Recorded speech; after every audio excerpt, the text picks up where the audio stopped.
வணக்கம் my dear zonemates, welcome to Safi zone. நான் உங்க ஷஃபி அண்ட் இன்னைக்கு நம்ம பார்க்க போறது ரீல்ஸ் அண்ட் மீம்ஸ் கொடுமைகள். பேசுகிறேன் லோகேஷ்ட்டு அவங்களெல்லாம் போய் நான் அந்த மாதிரி சொல்றது கூட நான் அசிங்கம் பண்ணிக்கிறேன். வெளியில வாங்க மாமா, வெளிச்சமா இருக்கேன். பிள்ளையா இருந்தீங்கன்னா இருட்டா தான் இருக்கேன். கீழ்த்தரமானவனா? யாருல கீழ்த்தரமானவன்? கீழ்த்தரமா நீ பேசுற பாத்தியா? நீ தான் கீழ்த்தரமான ஆளு.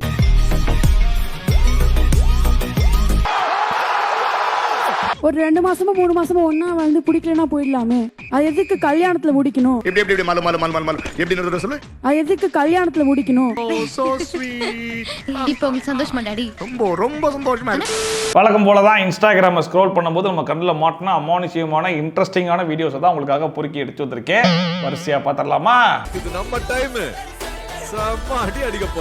ஐயா, வீட்டில் உபயோகப்படுத்தாத நிலையில் உள்ள தையல் இயந்திரம் நிலைப்பாட்டை பற்றி கூறுங்கள் அப்படின்னு ஒருத்தங்க கேட்டிருக்காங்க. Super question. கணவன் மனைவி பிரிவு நிச்சயம். கேட்டுக்க. அதே போல பாத்தீங்கன்னா பல் சம்பந்தப்பட்ட பிரச்சனை உறுதியாக தோன்றும். வயிறு சம்பந்தப்பட்ட பிரச்சனை கடன் தொல்லை அதிகமாகும். இப்ப நிறைய பேர் வச்சிருப்பாங்க, இப்போ தைக்க வேண்டாம், கொஞ்ச நாள் கழிச்சு பாத்துக்கலாம். தையல் மிஷின் என்ன பொறுத்தளவுல வீட்டில் இருப்பது நன்றன்று. இதை வச்சுட்டு ஏதாவது அமௌண்ட் முடியாது. 300 ரூபாய் கொடுக்கலாம். அது நீங்க எமர்ஜென்சிக்கு வச்சாலும் சரி, 1 இன்ச்சு கிழிஞ்சிருச்சுன்னு தச்சு போட்டாலும் சரி, தையல் மிஷின் கூடாது கூடாது கூடாது. அட பாவமே, தையல் மிஷின் என்னையா பாவம் பண்ணிச்சு? வீட்டில் தையல் மிஷின் இருக்குன்னா அந்த டெய்லரிங் கத்துக்கிட்டு 4 துணி தச்சு கொடுத்தா வீட்டுக்கு வருமானம் வரும்ன்றத கேள்விப்பட்டிருக்கேன். ஆனா தையல் மிஷின் வீட்டில் இருந்தாலே கணவன் மனைவி பிரிகிறது நிச்சயமா. கணவன் மனைவி பிரிவு நிச்சயம். அதுலயும் இந்த தையல் மிஷின் சவுண்டு கேட்டு கேட்டு காது பிரச்சனை வரும், அதை போட்டு அடிச்சுட்டு இருக்கிறதுனால மூட்டு வலி பிரச்சனை வரும்னு சொல்லியிருந்தா கூட பரவாயில்ல. சம்பந்தமே இல்லாம பல்லு வலி வருமா, வயிறு வலி வருமா, கடன் தொல்லைலாம் வருமா? வயிறு சம்பந்தப்பட்ட பிரச்சனை கடன் தொல்லை அதிகமாகும். தம்பி, அவருக்கு பிபி ஏறிட போதுரா. இவ்வளவு நாளா குட் டே பிஸ்கெட், பாஸ் தயிர் வடன் தான் சுத்திட்டு இருந்தாங்க. திடீர்னு சம்பந்தமே இல்லாம தையல் மிஷினை தூக்கிட்டு வந்துட்டாங்க. தையல் மிஷின் என்ன பொறுத்தளவுல வீட்டில் இருப்பது நன்றன்று. இன்னும் கொஞ்ச நாள் வீட்டுல ஃப்ரிட்ஜ் ஏசி எல்லாம் இருந்துச்சுன்னா குடும்பம் 2 இல்ல 4 பிரிஞ்சு போயிடும் சொன்னாலும் சொல்லுவாங்க போல. நோட் பண்ணுங்கப்பா. மொட்டை அடித்தால் கடன் தீருமா? இவர் லிஸ்ட்ல 2வது ஆளு போல இருக்கு. கடன் அதிகம் இருக்கிறவங்க அடிக்கடி மொட்டை போட்டுக்கிட்டா நல்லா பாத்துக்கிட்டு 6 மாசத்துக்கு ஒரு தடவை, ஒரு 3 மாசத்துக்கு ஒரு தடவை, இறைவா எப்படியா இந்த கடனை தீர்த்து வையின்னு சொல்லி மொட்டை அடிச்சுக்கிட்டா கடன் குறையும். இருக்கிறதுலேயே அதிக சக்சஸ் எது தெரியுங்களா? பெண்கள் மொட்டை அடிக்கிறது. ஏன்னா அவங்களுக்கு அழகே அந்த கூந்தல் தான். அதையே நான் இழக்கிறேன் உன்னை மொட்டை அடிச்சு மூளையில உட்காந்து வைக்க போறேன் அப்படின்னு மன்றாடுனா ஏதோ ஒரு வழியை யாரோ ஒரு மூலியமா கட்டாயம் இறைவன் செய்கின்ற. எங்கேயும் தான் தினசா ஆள் கிளம்புறாங்கன்னு ஒன்றும் புரியலையே. மொட்டை, அதுவும் 6 மாசத்துக்கு ஒரு 3 மாசத்துக்கு ஒரு மொட்டை போட்டுக்கிட்டு இருந்தா மட்டும் போதுமா? கடன் அடைஞ்சிருமா? மண்ட நல்ல தமிழ மாதிரி ஆயிப்போச்சப்பா. கடைசி வரைக்கும் எவனாச்சும் கடனை திருப்பி அடைக்கிறதுக்கு ஒழுங்கா வேலைக்கு போ, சம்பாதி. அந்த காசை வச்சு கடன் அடைன்னு சொல்றாங்களா? வெத்தலையில எழுதி போடு, சுண்ணாம்பு எடுத்து தேயி, வாழலைய நல்லா கசக்கி போடு, மொட்டை போட்டுட்டு இருக்காங்க. மொட்டைக்கு அவன் கடன் வாங்கி தான் போடுவான். அந்த கடனை யாரையும் அடைக்கிறது? ஐயோ மகனே, அத பத்தி யோசிக்கவே இல்லையே. அதுலயும் சார் போயிட்டு சர்வே எல்லாம் எடுத்திருப்பாரு போல இருக்கு. அதுல டேட்டா என்ன சொல்லுதுன்னா, ஆண்களின் மொட்டையை விட பெண்களின் மொட்டையில தான் சக்சஸ் ரேட் அதிகமா. இருக்கிறதுலேயே அதிக சக்சஸ் எது தெரியுங்களா? பெண்கள் மொட்டை அடிக்கிறது. ஆக மொத்தத்தில் இந்த மனுஷன் சொல்ற மாதிரி ஊர் முழுக்க கடனை வாங்கி வச்சுக்கிட்டு, சரி ரைட் நம்ம கடனை திருப்பிலாம் அடைக்க வேணாம், அதுக்கு வேலைக்கும் போக வேணாம், 6 மாசத்துக்கு ஒரு வாட்டி மொட்டையை மட்டும் போட்டா போதும்னு நினைச்சிட்டு இருந்தீங்கன்னா, மொட்டை உங்களுக்கு மட்டும் போடல, உங்களை நம்பி கடன் கொடுத்தாம பாருங்க, அவனுக்கும் சேர்த்து போடுறீங்க. அதுக்கப்புறம் அம்பட்டு பேரை விட்டுக்கிட்டு அடிப்போம் மொட்டை. அதான் ஒரேடியா போட்டு போயிட்டீங்களா என் மொட்டை. ஆண்களே இப்படி செய்யாதீர்களா? சரி ரைட், ஒரு லிஸ்ட்ல 3வது போல இருக்கு, வாங்க கேட்டுருவோம். ஆண் மிக பிரம்மாண்ட வெற்றி பெறணும்னா கோடு போட்ட சட்டை, கட்டை போட்ட சட்டை போடவே கூடாது. ஆஹா, பெண்டிட் லைக் பெக்காம் மாதிரி ஆக்கி விட்டீங்களா சார்? இதுக்கும் வெற்றிக்கும் என்ன சார் சம்பந்தம்? உண்மையான விஷயம், நீங்க ஒரு கட்டத்துக்குள்ள உங்க பார்வை அடைபட்டு போயிடும். டெய்லி அவர் ஷேவ் பண்ணும். டெய்லி எதுக்கு சார் ஷேவ் பண்ணணும்? நீங்க யாருமே ஷேவ் பண்றது மேடம், எல்லாம் தாடி வச்சுட்டு அலையறாங்க. அப்ப எப்படி சார் ஸ்டைல்? அந்த ஸ்டைல் வச்சா பணம் வராது மேடம். ஒன்னும் வீல திருத்த முடியாது, அவ்வளவுதான். இப்ப ஆண்கள் மிகப்பெரிய லெவல்ல கவனிக்கக்கூடிய விஷயம், வெளியில போகும்போது நிச்சயமா யாரும் டி-ஷர்ட் போடக்கூடாது மேடம். அதே போன்று ஜீன்ஸ் பேண்ட்டும் போடக்கூடாது மேடம். ஒவ்வொரு ஆண்களுமே ஜெயிக்கணும் அப்படின்னா நிச்சயமா தன்னுடைய வாகனத்தை கழுவக்கூடாது. இது நம்ம லிஸ்ட்லயே இல்லையே. அடேங்கப்பா. பரவாயில்ல. அதாவது இதுக்கு முன்னாடி 2 பேர் பேசினாங்க பாருங்க, அவங்க எவ்வளவோ தேவலை அப்படிங்கிற மாதிரி தோண வச்சிட்டாப்ல இந்த மனுஷன். அது ஒண்ணு இல்ல மாஸ்டர், நீங்க நம்பர் 1 டுபாக்கும், அவன் நம்பர் 2 டுபாக்கும். நான் நம்பர் 1. அவர் சொல்றத பாத்தீங்களா? கட்டம் போட்ட சட்டை போடக்கூடாதான், டிஷர்ட் போடக்கூடாதான், ஜீன்ஸ் போடக்கூடாதான், தாடி வைக்க கூடாதான், அவன் வைக்க அவனே கழுவ கூடாதான். இது எல்லாத்தையும் கரெக்டா பெர்ஃபெக்ட்டா ஃபாலோ பண்ணிட்டாங்க அப்படின்னா அவன் வாழ்க்கையில மிகப்பெரிய வெற்றி அடைஞ்சிருவானாமா. நானே முதலாளி தாண்டா, நான் உங்களை சந்திக்கிற கடைசி சந்திப்பு. அநேகமா எனக்கு தெரிஞ்சு இந்த மனுஷன் சின்ன வயசுல இன்டர்வியூக்கெல்லாம் போயிருக்கும் போது இந்த மாதிரி கட்டம் போட்ட சட்டெல்லாம் போடக்கூடாது, பிளைன் ஷர்ட் தான் போடணும், தாடி இருக்கக்கூடாது, டிஷர்ட் போடக்கூடாது, ஜீன்ஸ் போடக்கூடாது, இதெல்லாம் ஓகேனா உன்னை ஆபீஸ்ல சேர்த்துக்கிறேன் அப்படிங்கிற மாதிரி சொல்லியிருப்பாங்க போல இருக்கு. அதை கொண்டு வந்து இப்ப அடிச்சு விடுற மாதிரி தான் இருக்கு. கம்பெனி சீக்கிரத்தை வெளியே சொல்லாதடா, வாய மூடுடா. என்ன ஆனாலும் சரி நம்பிக்கையை கைவிட்டு ப்ரோ அப்படின்னு ஒரு கமெண்ட் டிமோட்டிவேட் பண்ற மாதிரி வந்த உடனே அதை எடுத்து போட்டு மனுஷன் பயங்கரமா ஃபீல் பண்ணிருக்காப்ல.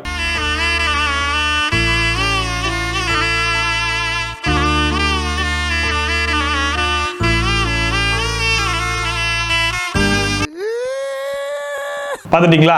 பார்க்கிறதுக்கே எவ்வளவு உருக்கமா இருக்கு. இப்ப இதோடைய கமெண்ட் செக்ஷனை ஓபன் பண்ணி பார்த்தா இந்த மனுஷனுக்கு இருக்கக்கூடிய சப்போர்ட் இந்தியால வேற எவனுக்கும் கிடைச்சதெல்லாம் பாத்துக்கோங்களேன்.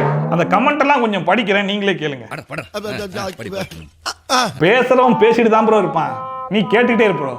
நல்லா எழுதிருக்கானே. உனக்கு ஒண்ணுனா நாங்க சும்மா விட்டுருவோம் ப்ரோ. உனக்கு ஒரு பிரச்சனைனா சொல்லு ப்ரோ, நாங்க வரமாட்டோம். இந்த அவமானம் உனக்கு தேவையா? கடவுள் உனக்கு நல்ல டேலண்ட கொடுத்திருக்கான் ப்ரோ. தயவு செஞ்சு இந்த டேலண்ட் எல்லாத்தையும் கடவுள்கிட்டே கொடுத்துரு ப்ரோ. நக்கல்யா உனக்கு. இன்னைக்கு வேணா நீ ஜெயிக்காம இருக்கலாம் ப்ரோ, நாளைக்கும் கண்டிப்பா நீ ஜெயிக்க மாட்ட ப்ரோ. இருக்கிறதுலே கடைசி கமெண்ட் தான் என்ன ரொம்ப இம்ப்ரெஸ் பண்ணுச்சு. உன்னை இன்னைக்கு அசிங்கப்படுத்துறவங்க முன்னாடி நீ ஒரு நாள் அசிங்கப்படணும் ப்ரோ. நம்பிக்கையை மட்டும் தளர விட்டு ப்ரோ. ஆனாலும் ரொம்பவும் கிருத்திரம் பிடிச்சு அலையறீங்கடா அந்த ஊர்ல. இப்படிப்பட்ட ஒரு பாசிட்டிவான கமெண்ட் செக்ஷனை நீங்க எங்கேயாச்சும் பார்த்தது உண்டா ஒரு ஆனர் அப்படிங்கிற அளவுக்கு நம்ம பசங்க எல்லாம் இறங்கி அந்த மனுஷனுக்கு மோட்டிவேஷனை திணிச்சு விட்டுருக்காங்க. இன்கேஸ் உங்களுக்கு டைம் பாஸ் ஆகலனா இந்த கமெண்ட் செக்ஷனை போய் படிச்சு பாருங்க, எவ்வளவு ஸ்ட்ரெஸ் இருந்தாலும் கிளியர் ஆயிரும். எனக்கு இந்த கமெண்ட் செக்ஷன்ல ரொம்ப பிடிச்சது அந்த கமெண்ட்ஸ் மட்டும் கிடையாது, கமெண்ட்ஸ் போடுறவங்களுடைய கிரியேட்டிவிட்டி இருக்கு பாருங்க, அதுதான் இருக்கிறதுலே டாப் நாட்ச். அசத்திட்டேன். ரமணா மொழி உனக்கு ப்ரமோஷன் கிடைச்சிருச்சா? எல்லா தகுதியும் இருந்து நான் வெறும் கான்ஸ்டபிள் ஆனது காரணம் இந்த லஞ்சம். என்ன சிரிப்பு ராஸ்கல். அந்த வலி என்னன்னு எனக்கும் தெரியும் சார்.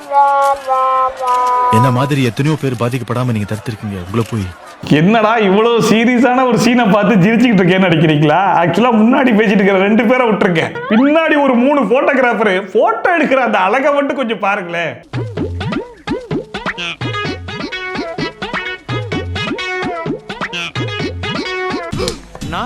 என்னடா அவார்டா கொடுக்குறாங்க, இப்படி ஆக்ட் பண்றியா? அதுலயும் பின்னாடி ஒருத்தர் நின்றுகிட்டு கீழே குடிஞ்சு எடுத்துக்கிட்டு இருக்காப்ல. அவர் அப்படி எதைதான் போட்டோ எடுக்கிறாருன்னு எனக்கு இப்ப வரைக்கும் தெரியல.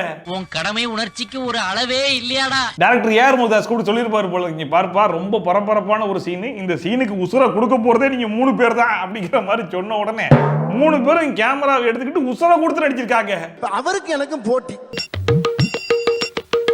இப்போ ஒருத்தவங்க கல்யாணம் பண்ணிட்டு அவங்களோட ஒண்ணா இருந்துட்டு ஒரு 3 மாசமோ 6 மாசமோ கழிச்சு டிவோர்ஸ் பண்றதை விட ஒரு 2 மாசமோ 3 மாசமோ ஒண்ணா வந்து பிடிக்கலன்னா போயிடலாமே. அது எதுக்கு கல்யாணத்துல முடிக்கணும்? நல்லா இருக்கே, புதுசா இருக்கே. ஒரு 2 மாசமோ 3 மாசமோ ஒண்ணா வந்து பிடிக்கலன்னா போயிடலாமே. இந்த பிள்ளை சொல்றதெல்லாம் வச்சு பார்க்கும்போது எனக்கு என்ன தோணுதுன்னா, ஒரு கார் வாங்குறதுக்கு முன்னாடி ஒரு 5-6 காரை டெஸ்ட் டிரைவ் பண்ணி பார்ப்போம், அதுல எந்த கார் பெஸ்ட் காரா இருக்கோ அந்த காரை சூஸ் பண்ணிக்கலாம் அப்படிங்கிற மாதிரி.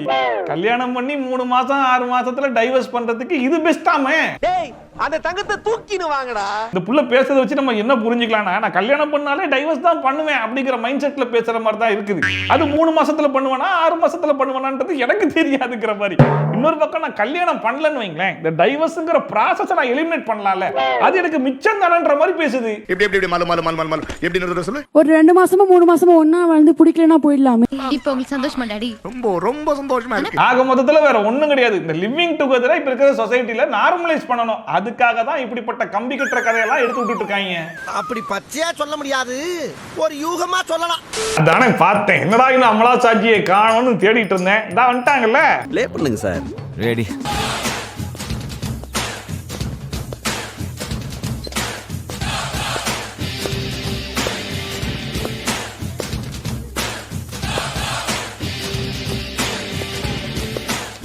என்னடா என்னடா ஏதாச்சும் பண்ணுவாங்கன்னு பாத்துக்கிட்டு இருந்தேன். கடைசி வரைக்கும் மண்டையை ஆட்டுறதை தவிர்த்து வேற எதுவும் பண்ணலையப்பா. இல்ல கேக்கல, சரியா கேக்கல. மனசாட்சியை தொட்டு சொல்லுங்க, இந்த புள்ள இந்த ரீல்ஸ் பண்ணதுனால 20,000 பேர் லைக் பண்ணிருக்காங்க. இதையே ஒரு ஆம்பளை பையன் இப்படி சுத்திக்கிட்டு மண்டையை மேலையும் கீழையும் ஆட்டிக்கிட்டு இருந்தா 4 பேர் லைக் போடுவீங்களாடா? அதுலயும் 4வது லைக் அவனே போட்டாதான் உண்டு. ஆம்பளை ஒரு ஸ்டேட்டஸ் போட்டிருக்கான், 6 நாளைக்கு அனாதி போனமா கிடைச்சு. பட் சும்மா சொல்லக்கூடாது. மத்தவங்க மண்டையை ஆட்டுறதுக்கும் அமலாச்சாட்சி அந்த மண்டையை ஆட்டுறதுக்கும் ஒரு டிசைன் இருக்குதான் செய்யுது. இன்டர்வியூவில் வெளியேறிய திவாகர். ஜிபி முத்து அவர்களை பத்தி பேச அவர் பேசியிருக்காருல. ஏன்னா என் ஜிபி அப்படியே சொல்லுங்க. அதுவும் வேண்டாம். ஓ இல்லக்கண்ணா, அதுக்கு கூட அவங்க தகுதி இல்லாதவங்க. சேலம் ஆத்தூர்ல அப்ப இந்த ஜிபி முத்து அசிங்க பிடிச்சோன்னு தெரியல, கிட்ட உட்காந்து வீடியோ பண்ண தெரியல, கிட்ட உட்காந்து போட்டோ எடுத்தது தெரியல. பேசுறாங்க லோகேஷ்ட அவங்களெல்லாம் போய் நான் அந்த மாதிரி சொல்றது கூட நான் அசிங்கம் பண்ணிக்கிறேன். கீழ்த்தரமானவனா? யார்ல கீழ்த்தரமானவன்? கீழ்த்தரமா நீ பேசுற பாத்தியா? நீ தான் கீழ்த்தரமான ஆளு. வச்சு போயிருக்கலாம். மறுபடியும் பேச ஆரம்பிச்சிட்டாங்க. இப்ப நீங்க பதில் கொடுத்தீங்கன்னா இதோட அடங்கி. வேண்டாம் தானே, நீ பதில் கொடுக்குறேன்னு சொல்லி திருப்பி போய் என்னமோ கண்டவனோட போய் திருப்பி நம்ம இழுத்துக்கிட்டு இருக்க முடியுமா? அதெல்லாம் வேணாம். என்ன உன் பேச்சு இப்பதான் புரியுது. கொஞ்சம் நம்ம சரி ஜென்ரலா பேரை சொல்லாம இந்த டிக்டாக்கர்ஸ் பழைய சில பேர் அப்படின்ற பொதுவா சொல்லிக்கலாம். அது வேணாம். நீங்க அதை கேட்டா என்ன, அப்புறம் கீழே அவர் போட்டோ வச்சு விடுவீங்க, அவன் போட்டோ வச்சு அப்புறம் எனக்கு அசிங்கமாகும். ஐயோ, ஒரு பைத்தியக்கார பைலட் மாட்டிக்கிட்டு பாடு. இன்ஃப்ளூயன்சர்ஸ்னு சொல்றானே, அதுவும் வேணாம். இன்ஃப்ளூயன்சர்ஸும் போட்டா அப்புறம் அவனும் இன்ஃப்ளூயன்சர்ஸ்ல வருவான். ஒரு அளவுக்கு மேல வேணா வேற ஏதாவது வார்த்தையை பேசி விட்டுருமோன்னு வேற பயமா இருக்கு. இல்ல கேட்டா அப்புறம் கீழே போட்டோ வச்சு விடுவாங்க, அப்புறம் அது நம்மளுக்கு தேவையில்லாத, அது ஒரு பெரிய பிரஸ்டீஜ் இஷ்யூ ஆகும். கண்டு தயவு செஞ்சு புரிஞ்சுக்கங்க, நான் சொன்னா அதுல காரணம் இருக்கும். இல்ல இந்த மனுஷன் என்ன நினைச்சு பேசிட்டு இருக்காப்புலன்றது தெரியல. இதுக்கு முன்னாடி ஏதோ கோமாளித்தனம் பண்ணிக்கிட்டு இருக்காப்புல அப்படிங்கிற மாதிரி நினைச்சுக்கிட்டு இருந்தோம். இப்போ ரீசன்ட் இன்டர்வியூல தான் அவருடைய உண்மை முகமே வெளியே வருது. நிறைய கேஸ்ட பத்தி தான் பேசுறாப்புல. பேசுறாங்க லோகேஷ்ட அவங்களெல்லாம் போய் நான் வெளியில வாங்க மாமா, வெளிச்சமா இருக்கேன், உள்ளே இருந்தீங்கன்னா இருட்டா தான் இருக்கேன். ஜாதி வெறி பிடிச்ச ஆட்கள்னு சொல்லுவாங்கல்ல, அதுல இந்த மனுஷனும் ஒரு ஆள் தான். இப்ப கூட என்ன சொல்றாப்புல, ஜிபி முத்துலாம் லோ கேஸ்ட் அப்படிங்கறத ரெஜிஸ்டர் பண்றாரு. நான் ஒரு டாக்டர் படிச்சவன் அப்படிங்கிற மாதிரி பீத்திக்கிறாப்புல. மைக்க மாட்டிட்டு போய் பேசினா அங்க ரெக்கார்ட் ஆகுன்ற ஒரு பேசிக் நாலேஜ் கூட இல்லாம பேசிட்டு இருக்காரு. அது வேணாம். நீங்க அதை கேட்டா என்ன, அப்புறம் கீழே அவர் போட்டோ வச்சு விடுவீங்க, அவன் போட்டோ வச்சு அப்புறம் எனக்கு அசிங்கமாகும். இந்த மனுஷனை கம்பேர் பண்ணா ஜிபி முத்துலாம் எவ்வளவோ தேவையில்லை. ஆனா இவர் போட்டோவோட அவர் போட்டோவை சேர்த்து போட்டுட்டா இவருக்கு அசிங்கமா, பிரஸ்டீஜ் இஷ்யூவா. இதுல ஜிபி முத்துவெல்லாம் கொண்டு போய் இன்ஃப்ளூயன்சர் லிஸ்ட்ல சேர்த்துறாதீங்களா? இவர் பெரிய இன்ஃப்ளூயன்சர் ஆயிட்டார்ல. இவருக்கு முன்னாடியே அந்த மனுஷன்லாம் 1 மில்லியன் ஃபாலோவர்ஸ் வாங்கிட்டாப்ல. ஸ்டார்டிங்ல ஜிபி முத்துவுமே கோமாளித்தனம் தான் பண்ணிட்டு இருந்தாப்ல. அது எல்லாருக்கும் தெரிஞ்ச விஷயம் தான். ஸ்டார்டிங்ல நெகட்டிவா தான் இருந்தாரு. பட் அந்த நெகட்டிவிட்டியை பாசிட்டிவா கன்வெர்ட் பண்ணிட்டாரு. எத்தனையோ டிவி ஷோஸ்ல வர ஆரம்பிச்சிட்டாரு, படங்கள் பண்ணிட்டாரு. ஆனா இந்த மனுஷனை பாருங்க, கொஞ்சம் நெகட்டிவா ஆரம்பிச்சு அதுக்கப்புறம் பாசிட்டிவா வர மாதிரி இருந்ததை தவளை தாவாயாலேயே கெடுங்கிற மாதிரி பேசியே மொத்த நெகட்டிவிட்டி வாங்கிட்டு இருக்காப்ல. அப்புறம் கீழே போட்டோ வச்சு விடுவாங்க, அப்புறம் அது நம்மளுக்கு தேவையில்லாத, அது ஒரு பெரிய பிரஸ்டீஜ் இஷ்யூ ஆகும். இதை மூடிட்டாலே உலகத்துல பல பிரச்சனைகள் சால்வ் ஆயிரும். அதுல இந்த மனுஷன் கலாட்டா இன்டர்வியூ எல்லாம் போய் உட்காந்துக்கிட்டு நான் மோமோண்டமா பேசுவேன், லவ்வபிள் வேர்ட் தான் யூஸ் பண்ணுவேன் அப்படிங்கிற மாதிரிலாம் சொல்லிட்டு இங்க கேமராக்கு பின்னாடி போயிட்டு அது ரெக்கார்ட் ஆகுதுன்னு கூட தெரியாம ஜிபி முத்துவை பத்தி எவ்வளவு கேவலமா பேசிட்டு இருக்காரு பாருங்க. பேசுறாங்க லோகேஷ்ட அவங்களெல்லாம் போய் நான் வணக்கம். ஆக்சுவலா யூஸ்வலா நான் லவ்வபிள் வேர்ட்ஸ் யூஸ் பண்ணுவேன். ஆனா இதுல நடந்த சிறப்பான சம்பவம் என்ன தெரியுமா? அந்த மனுஷன் கீழே போட்டோவை சேர்த்து போட்டுறாதீங்கன்னு சொன்ன ஒரே காரணத்துக்காகவே போட்டோவை கீழே சேர்த்து போட்டாங்க பாருங்க. அங்க நிக்கிறானுங்க. அப்புறம் கீழே போட்டோ வச்சு விடுவாங்க, அப்புறம் அது நம்மளுக்கு தேவையில்லாத, அது ஒரு பெரிய பிரஸ்டீஜ் இஷ்யூ ஆகும்.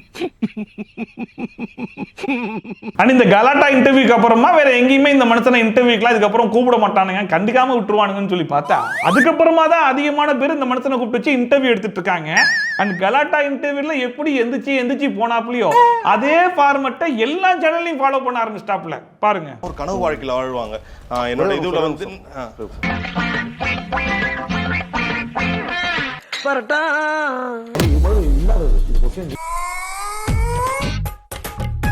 இடம் சரியில்லை, கிளம்பிட வேண்டியதான். இல்ல நீங்க வந்து சொல்றீங்கல்ல திவாகர் வாங்க, போதும் ஏன் பயந்து ஓடுறீங்க? சூரிய அவர்களை தாக்குறது ஆக மொத்தம் இந்த மனுஷன் எப்படிப்பட்ட ஒரு பர்சனா மாறிட்டு வராருன்னு தெரியுதா? இவரு எல்லார பத்தியும் நெகட்டிவா தான் பேசுவாப்ல. கருப்பு கொடியை தூக்கிட்டு வந்து கண்டனம் தெரிவிக்கிறது, வீட்டுக்குள்ள தனியா உட்காந்துக்கிட்டு மாபெரும் ஆர்ப்பாட்டத்தை அரேஞ்ச் பண்றதுன்னு எல்லா வேலையும் பார்த்துட்டு இவரை கூப்பிட்டு இன்டர்வியூல உட்கார வச்சு இன்னைக்கு கேள்வி கேட்டா நல்ல ஈன்னு பல்ல காமிச்சு பதில சொல்ல வேண்டியது. இங்க தான் நீங்க தோல்ல குத்திருப்பீங்க, தொப்பில போட்டிருப்பீங்க, நெஞ்சில வச்சிருக்கேன்டா பேரா. லைட்டா புளியற மாதிரி ஒரு உண்மையை கேட்டு விட்டாங்கன்னு வைங்களேன். என்னமா இது அப்படின்னு உடனே எஞ்சி போயிட்டு படிச்ச பையன் தானமா ஒரு நடிப்பு அரக்கிட்ட கேட்கிற கேள்வியாமா இது அப்படிங்கிற மாதிரி வேற யாரும் நெகட்டிவிட்டியை கிரியேட் பண்ண வேணாம், தனக்கு தானே கிரியேட் பண்ணிக்கிறாப்ல.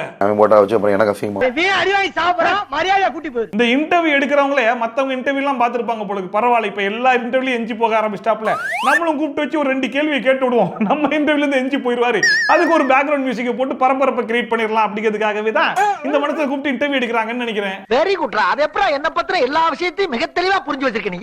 வட சீனா我们又不是被困在里面，没人带我们出去。你说过会保释我们出去，那你就得把我们放出去。如果我们没有你的帮助，就你以为在外面工作就像在里面抽烟、吃饭、睡觉一样简单吗？ரீசெண்டா இந்த வட சென்னை படத்தை வச்சுக்கிட்டு வட சீனா, வட ஜப்பான், வட ஜெர்மனி அப்படின்னு சொல்லிட்டு எல்லா நாட்டுக்கு முன்னாடி ஒரு வடையை சேர்த்துக்கிட்டாங்க. இப்ப வட ஜப்பான் கேளுங்க. こうして見るのはまるでどうすればいいの？あなたには時間があるのに。おいお父さん、外に出る人がいないのに私たちは中にいない。あなたが外にいるべきだ、コウさん。大変だ、コウさん。இதெல்லாம் கூட பரவாயில்ல, மத்த லாங்குவேஜ்ல பண்ணானுங்க. வட சென்னையை வட கோவையை கன்வெர்ட் பண்ணா அது எப்படி இருக்குன்னு பாக்குறீங்களா அப்படின்னு சொல்லிட்டு அந்த மாதிரி ஒண்ணு பண்ணி வச்சிருக்காங்க. உங்களை இப்படி பாக்குறதுக்கு ரொம்ப கஷ்டமா இருக்குதுங்கண்ணா. என்றா பேசிட்டு இருக்கிற? வெளியே இருக்க என்பசடா 1000 பேர் இருக்காண்டா. சும்மா நீ தான்டா எடுக்கணும். உங்க அம்மால நான் எதுக்குண்ணா எடுக்கணும்? நீங்க இப்படி பேசுறது பசங்களுக்கு தெரிஞ்சுன்னா சாப்பிட்டு போயிருவானுங்கண்ணா. வர்றவங்களா சாப்பிட்டு போன்னு சொல்றதானுங்க தம்பி நம்ம ஊர் வழக்கம். 35,000 கொடுத்து கிணத்து கடவை லாரி ஓட்டுறது தானுங்கன்னா தெரியும், உங்களுக்கு என்ன வச்சா தெரியும்? இந்த கோவை குசும்புன்னு சொல்லுவாங்க பாத்தீங்களா, அதையும் சேர்த்தே உள்ள போட்டாங்க. நீங்க இப்படி பேசுறது பசங்களுக்கு தெரிஞ்சுன்னா சாப்பிட்டு போயிருவானுங்கண்ணா. வர்றவங்களா சாப்பிட்டு போன்னு சொல்றதானுங்க தம்பி நம்ம ஊர் வழக்கம். புதுசா தினசா கண்டுபிடிக்கிறாங்க. வட சென்னை 2 வராது அப்படிங்கிற விரக்தியில இந்த மாதிரி ஆயிட்டாங்க போல இருக்கு. Coolie is part of the LCU. இன்னும் விடலையானீங்க, கடைசியில் அது எல்சியூ நிரூபிக்கிற வரைக்கும் அடங்கவே மாட்டீங்களாடா. சரி ரைட், இப்போ என்ன க்ளூ கொடுத்துருக்காங்கன்னு பாப்போம் வாங்க.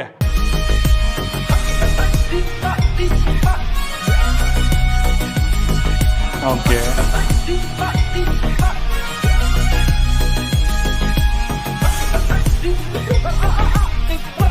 He's a freaking badass man.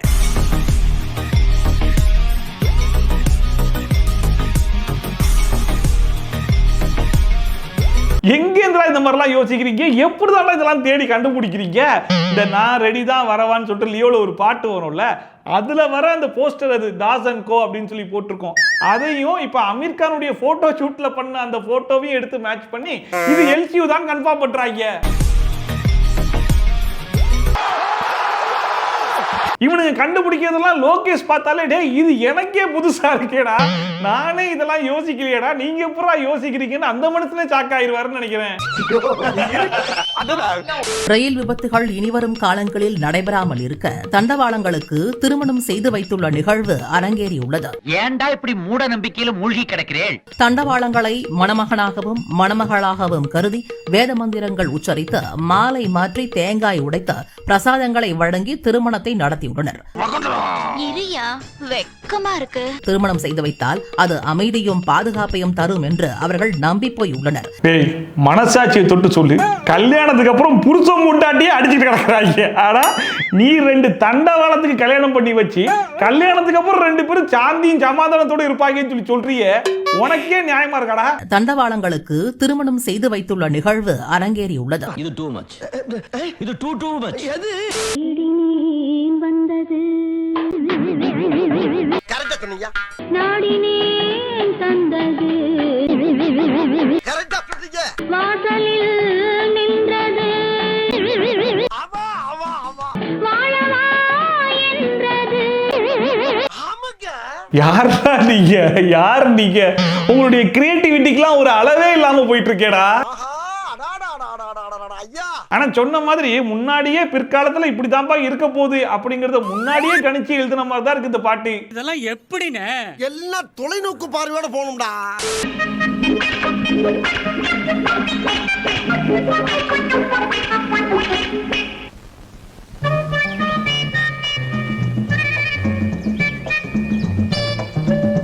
ஆக மொத்தத்துல அது பழம் நல்லா இருக்கா நல்லா இல்லையா அப்படிங்கிறது முக்கியம் கிடையாது. நீ எடுத்து கொடுத்தாலே அந்த பழம் நல்லா இருக்காது அப்படின்னு பொண்டாட்டி ஃபிக்ஸ் ஆயிட்டாங்க. பிரெட்டுக்குள்ள ஆம்லெட் இருக்கா இல்ல பிரெட்டுக்கு மேல ஆம்லெட் இருக்கான்னு டவுட். பிரெட் கொஞ்சம் ஹார்டா இருக்குங்க, ஆனா ஆம்லெட் ரொம்ப சாஃப்டா இருக்கும். உனக்கு பிடிக்கல நீ சாப்பிடு, என்ன தொந்தரவு பண்ணாத. அதே மாதிரி நம்மள்ட்ட ஒரு சோஃபா இருக்குங்க, அதை தான் இப்ப பார்க்க போறோம். இருங்க நான் சாப்பிட்டு வரேன். நான் கூட இந்த பயப்புல சோஃபாவெல்லாம் விட்டுட்டு ஃபுட் ரிவ்யூ பண்ண ஆரம்பிச்சிட்டான் போல இருக்குன்னு நினைச்சு பார்த்துக்கிட்டு இருந்தேன். கடைசியில அதுலயும் வந்தான் பாருங்க சோஃபாக்கு. அதே மாதிரி நம்மள்ட்ட ஒரு சோஃபா இருக்குங்க, அதை தான் இப்ப பார்க்க போறோம். என்னடே அவன் இன்னும் திருந்தல மாமா. ஆனா ஒரு விஷயத்துல உண்மையிலேயே பாராட்டணுங்க, எங்க சுத்தினாலும் சரி கடைசியில சோஃபாக்கு வந்து கரெக்டா நிக்கிறான் பாருங்க. அந்த தொழில் பக்தி எனக்கு ரொம்ப பிடிச்சிருக்கு. ஏசி பைக்கா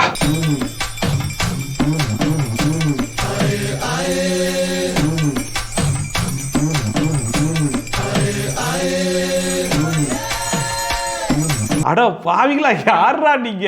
சிபியூல கூலர் இருக்கும்ல, அதை தூக்கிட்டு வந்து பைக்கை தோண்டி உள்ள புதைச்சி வச்சது மட்டும் இல்லாம அதை ஓட விட்டுட்டு அதுக்கு மேல உட்காந்துட்டு போகணுமா? இந்த சீட்ல உட்காந்துட்டு போனீங்கன்னா உங்களுக்கு குளு குளுன்னு இருக்காது, ஃபேன்ல மாட்டி கொல கொலன்னு ஆயிரும். வீடியோ இன்னைக்கு இந்த வீடியோ பார்த்து கொஞ்சமா என்ஜாய் பண்ணிருப்பீங்க நம்புறேன். ஒருவேளை நீங்க என்ஜாய் பண்ணீங்கன்னா அதை மறக்காம கமெண்ட் செக்ஷன்ல சொல்லுங்க. இதே மாதிரி ட்ரோல்ஸ் அண்ட் ரிவ்யூஸ்லாம் கண்டிப்பா பார்க்கணும்னு நினைச்சீங்கன்னா மறக்காம சப்ஸ்கிரைப் பண்ணிட்டு பக்கத்துல இருக்க பெல் ஐகானை டான் தட்டி விட்டீங்கன்னா நான் போடுற வீடியோ நோட்டிஃபிகேஷன்லாம் டான் டைம்க்கு வந்து சேர்ந்துடும். ஸோ மீண்டும் இது மாதிரி சூப்பரான வீடியோட, சூப்பரான ரிவ்யூவோட, சூப்பரான ட்ரோலோட உங்களை வந்து சந்திக்கிறேன். Then bye from Shoppy. Tata bye bye and take care.